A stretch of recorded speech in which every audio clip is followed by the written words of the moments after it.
infection disease caused by severe acute respiratory syndrome. It mainly spreads through coming close in contact with each other. The death rate in the world, all over the world, has spread to 6.3%. Today we have Most Reverend Leo Cornelio, Archbishop of Bhopal, with us to ask some questions on coronavirus COVID-19. We'll be getting more knowledge through this. Starting with, sir, the economy of the world and the economy of India is very much affected through this coronavirus and the lockdown. What are your views on this? Means that the amount that the PM has raised, 20 lakh crores amount, what do you think, how we can raise up the amount after this lockdown? What I feel is that coronavirus has affected the lockdown, right? On account of lockdown, the whole business and economy is going down very much. Now, some experts have said that for a country like India, it is a dangerous thing. Definitely coronavirus is a pandemic which can affect a lot of people, but the solution is not a prolonged lockdown. The economy will suffer. There will be more harm that will come on the country and on the people by the prolonged lockdown than by the harm that is done by coronavirus. In the beginning, definitely lockdown was important, and in the meantime, when the lockdown was announced, with that the government should have done everything possible in order to improve the health care. Provide everything, every facility within the month. Did the government do it? It's a big question I am asking. It's a big question mark. So, lockdown is not a solution to stop the coronavirus. We know that we have had lockdown, but it has increased. The number of infected people is increasing, number is increasing. So it is not a solution, but at the same time we will be suffering the damage on two fronts. One, loss of life due to corona disease, and then loss of life due to hunger and disease on that account. It may not be corona disease, but hunger is something that is important. So I don't think we have to think out of the box. Often our leaders start thinking in the box. By lockdown 1, lockdown 2, lockdown 3, lockdown 4, now maybe lockdown 5, we are able to avoid this disease. I don't think that is a solution. It is one method maybe, but it is a stereotype method. One, Dr. Michael Davitt from the University of, one of the American university, he particularly refers to India. He says that 1.3 billion people were suddenly stopped from everything in the country, and there was a lockdown, and millions of people were found to be jobless. And after weeks only they traveled to their home country, home state, to their home state, thousands of kilometers sometimes. And that was the biggest tragedy. That provision was not made. So naturally, I know that the leaders are concerned about the healthcare and welfare and the kind of well-being of the people, of the citizens.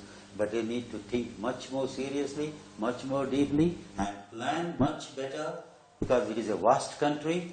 We cannot put one law to one area and make it make it kind of general for the whole country. Country is too wide. We need to operate from different angles and then think of the situation and act accordingly.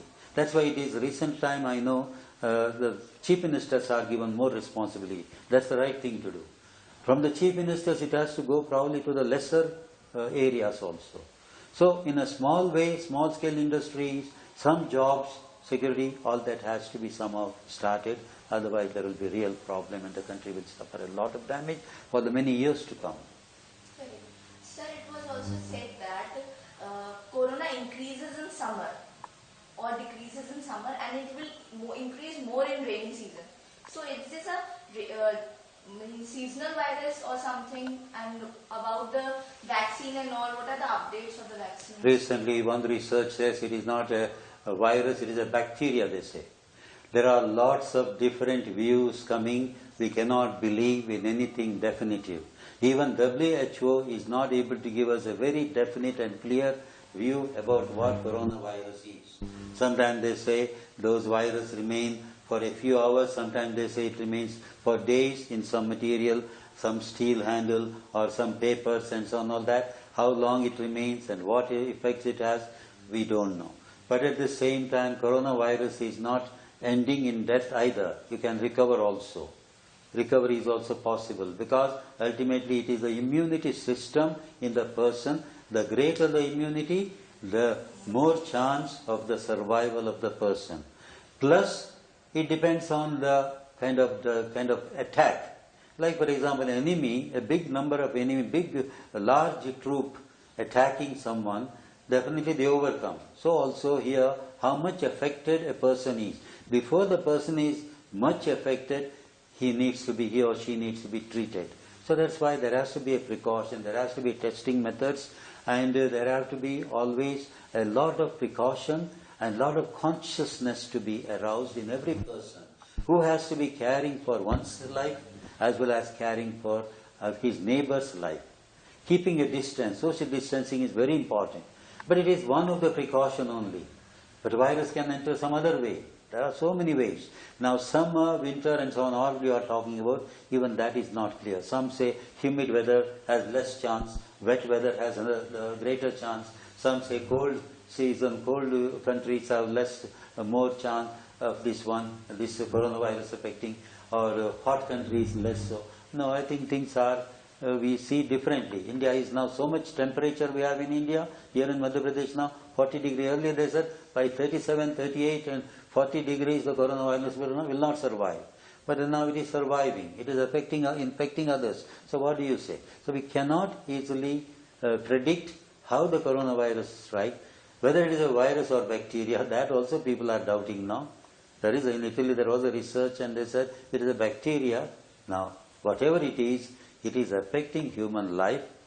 Some countries, 1 in 5 are dying. In some countries, 1 in 20 maybe. But at the same time, the death rate is tremendous, very high, and it is not at all very encouraging because people are frightened. There is a lot of uncertainty in life, and that is the bad part. Look here. Now, to date,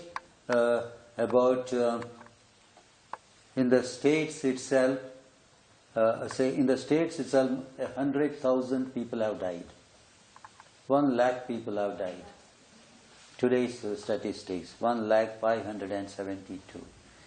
And 479,000 have recovered. That means 1 in 5 about have recovered. So in the whole world, or in many countries, the death rate is over 3.5 lakhs. 3,52,227. That means about 6.19%, whereas recovery rate is about 42.75%. So recovery is possible. But then what I say is that this has really affected the world, the way of our thinking, way of our behaving, our lifestyle itself, and the suspicion that has come among people. Suspicion about each other. They don't want to receive their own neighbors even, their own relatives, their own family members, without being sure that they are not affected by coronavirus. Those from the foreign countries, when a person wants to come back, they say, no, don't come. That means there is so much fear. So that is the bad part. Indian government has also came up with a new idea of Atmanirbhar Bharat. What message is Indian government giving through this concept? Atmanirbhar Bharat should be the slogan from the very beginning, not today, not now. It should be always there. Bharat should be Atmanirbhar, it should be self-sufficient, and that was slogan of Gandhiji himself. He wanted our country to be independent, free. Country where the villages will be the sustainers, villages will be the sustainers of the cities. City people will depend on the villages, rural people for their production. And we have sufficient production, but the distribution is poor. We don't have any difficulty to feed the whole country. But it is the greed, as Gandhiji says, that is somehow affecting us. There are people who are going poor. Look at the billionaires that we have in the country. Billionaires. Some of the richest in the world are in the country. Also our religious institutions, temples and maybe churches, mosques, you include everything. They have money. that should be also shared for the good of the others. But that greediness is a general phenomena. We have to free ourselves from that, and that is where the country can develop. But then again, Atmanirbhar means also that everybody should do mehnat. Everybody should work. Not that somebody will sit and eat and others are going to feed them. So we have beggars, many beggars in India. And beggars make more money than those people who are earnestly working and earning. They say sometimes they earn 1,000 rupees per day, whereas a majdoor earns only 300 rupees per day. So that also should be somehow or other taken care of. So the government or those in authority have this particular role of leadership, not so much to play politics only, but to look after the country's welfare and growth and development. This has not been happening. So today we are suffering on that account. Poverty is very much seen in the country, not because India is poor, but there is poverty in India. India is a rich country. It was known as Sone ki chidiya. Kahan bhag gayi, kahan ud gayi Sone ki chidiya. So, hey Buddha, India, there are riches in India. It has to be used, it has to be properly distributed. That is not happening. Some of the states have given permission for alcohol selling. Do you think the government has took this step correctly? I am not talking for or against alcohol, right? But the authorities should have priorities very clear. Now, temples are closed, religious places are closed, shops are closed, factories are closed, and what is the point in opening alcohol centers? When all things open, okay, alcohol centers also, all right. But what is the hurry in opening only alcohol centers? Is there some selfish motive? Who forces them to do that? Where is the revenue going? So that is the question I have. Why alcohol? Is it a life source? Is it going to revive a person's life? Well, there may be sometimes domestic problems. By selling alcohol and the people being satisfied with the drinking alcohol, the domestic problems will not stop. So that's why there has to be a proper understanding of what you open and how you open and when you open. Like fish markets are not available, or vegetable markets you cannot go. Here and there vegetables are sold. So alcohol centers, there is a queue, long queue sitting there. And there is no distancing, nothing. So why should that happen? Schools have come on screens. Teachers are working very hard giving online education to the students nowadays. And the government has asked only to take tuition fees from children in schools. What are your views on this? Okay, one thing is we have to see the family's economic condition. They are definitely suffering. The schools need to take into consideration about their charging and so on all that. But then the government cannot make rules like this without first considering the situation. Not making passing a norm without considering the situation. The government should see what is happening, first thing. Now, only fees charging, okay, good thing. But what about the payment of the teachers? What about the maintenance of the school? Is it enough? But there are some schools which are charging heavily. Well, that is something needs to be taken care of. One should not allow that. There has to be regulations. But then to make a law without first considering objectively what is the reality is something they just decide. That is where the what is that called? The visionary outlook is missing among our leadership. Visionary outlook is needed. You have to have a vision, you have to have a look ahead and then consult with others also what is what. Not just deciding and announcing. I don't know what they do. I am not blaming anybody again. I am not blaming the leadership. What I am saying is that these particular statements have to be always coming out after a lot of study. What is the reality? And then accordingly, what is the statement? So I agree, all right, you take tuition fees. But there are a good number of people in our missionary schools I see, they don't even pay the tuition fees. What do you do with them? They don't pay tuition fee. There is a lot of money pending. We have to give from the archdiocese the payment for the teachers now. We don't have the money in schools. Many schools are suffering. The teachers are, how do the teachers sustain themselves? They have no income. So we are trying to give them some minimum amount at least every month. When will the schools reopen? When will the fees begin to come? What is the economy of these children? I have passed a circular already. I have sent a circular saying all our principals and managers should be sensitive to the economic condition of our students, give them enough concession, help them out even if the school is going to lose the money. I have said that very clearly. I have written in my circular. You can read that in the circular. I have told the principals and managers. There is a circular. And then we have also said we are advancing money for the schools so that they can keep running. We all know that Archbishop is working in different states, different parts to go through with the problems of the people. Archbishop also came up with Ashadeep Counseling Center. So in this lockdown, how Ashadeep is working for the depressed and the people who are in anxiety and fear of lockdown and coronavirus?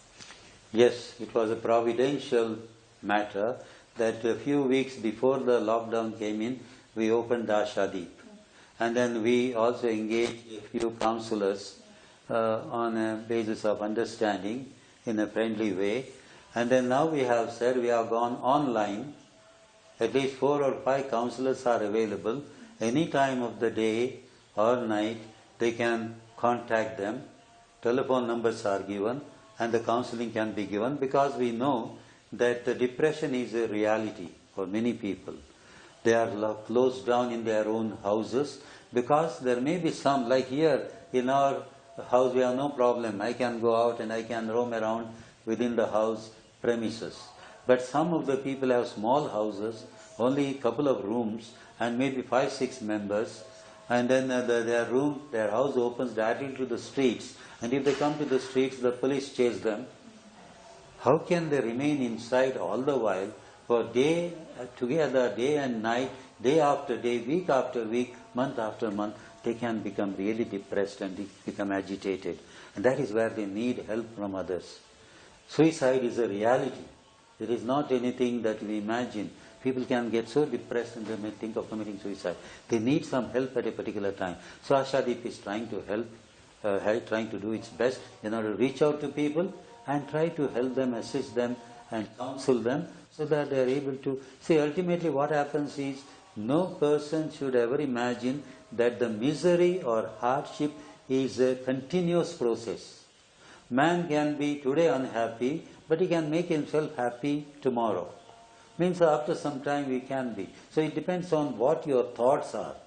As your thoughts are, so you become, your mood also now goes like that.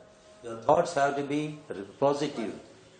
The negativism, there will be enough occasion to be negative, but there will always be it is always necessary to be positive in outlook, and that is where a person has to be reasoning out. External matters should not make you depressed, and then you should have that energy, the strength, in order to realize that I am a human being, I have the thinking capacity, I have possibility to change my situation, and I can move on, I journey on. So life is a journey.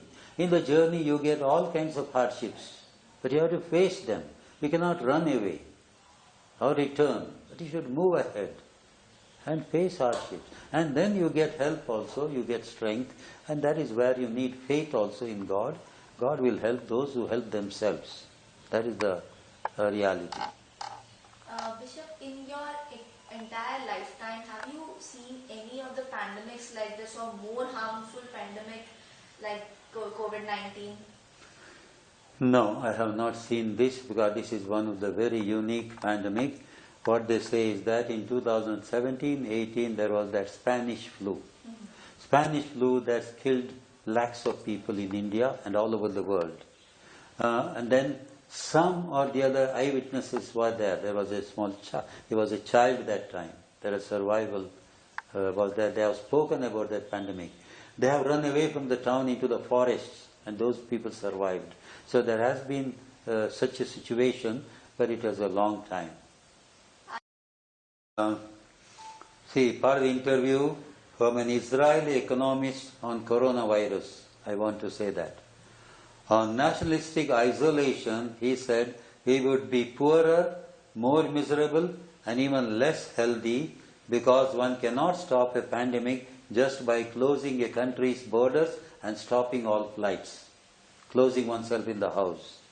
In the Middle Ages, when there were no aeroplanes or large ships, in about 10 years, Black Death spread from China to India, to the Middle East, to Europe.